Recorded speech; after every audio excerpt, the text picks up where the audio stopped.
Tamil Nadu governor Ravi తీరుపై supreme court అభ్యంతరం వ్యక్తం చేసింది. మంత్రిగా పొన్ముడితో ప్రమాణ స్వీకారం చేయించేందుకు నిరాకరించిన గవర్నర్ వైఖరి ఆక్షేపణీయమని పేర్కొంది. ఆయనతో ప్రమాణ స్వీకారం చేయించాలని, ఆ పని 22వ తేదీ కంటే అంటే రేపటిలోగా పూర్తి కావాలని కూడా గడువు విధించింది.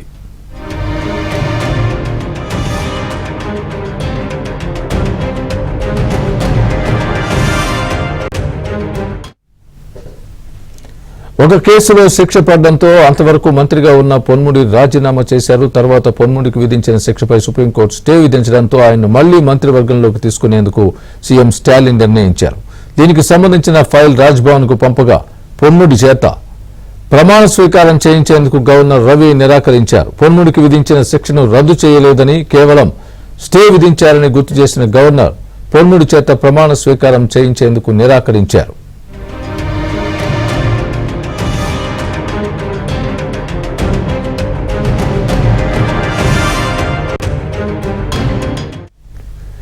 గవర్నర్ తీరుపై ఆగ్రహం చెందిన డీఎంకే మరోసారి సుప్రీంకోర్టు తలుపు తట్టింది. ఈ పిటిషన్ ఇవాళ విచారణకు రాగా గవర్నర్ రవి వ్యవహార శైలి ఆక్షేపణీయంగా ఉందని సుప్రీంకోర్టు ధర్మాసనం పేర్కొంది. గవర్నర్ నిర్ణయం రాజ్యాంగ సూత్రాలకు విరుద్ధంగా ఉందని కూడా ధర్మాసనం అభిప్రాయపడింది. గవర్నర్ చర్యల్ని దేశ అత్యున్నత న్యాయస్థానం తీవ్రంగా పరిగణించింది.